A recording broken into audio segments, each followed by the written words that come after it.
Hi నేస్తం. ఈరోజు మనం యోగా గురించి తెలుసుకుందాం. అసలు నా లైఫ్లోకి యోగా చేయడానికి కారణం మా నాన్నగారు. మా డాడీ నన్ను ఎర్లీ మార్నింగ్ 5 o'clockకి యోగా క్లాస్కి తీసుకెళ్లేవారు. నేను అంత మార్నింగ్ రాలేను అని చాలా బాధపడేదాన్ని. మా డాడీ చాలా బాగా యోగా చేస్తారు. కానీ ఇప్పుడు నేను ఈ యోగా నాకు ఆధారమైంది. అది నన్ను మంచి పేరుని తీసుకొచ్చింది. అసలు యోగా అంటే ఏంటి? మన మనసు, శరీరం కలయికని యోగా అంటారు. అసలు మనసు అంటే ఏంటి, శరీరం అంటే ఏంటి అనే కదా మీ డౌట్స్.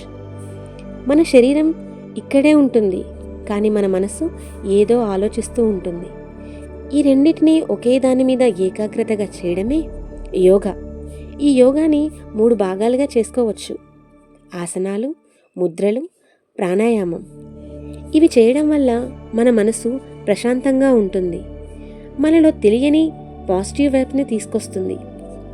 మన మీద మనకి కాన్ఫిడెన్స్, నమ్మకాన్ని ఇస్తుంది. ఇలా నమ్మకం మీద ఉండడం వల్ల మన మీద నమ్మకంతో ఉంటే విజయాన్ని సాధిస్తాము.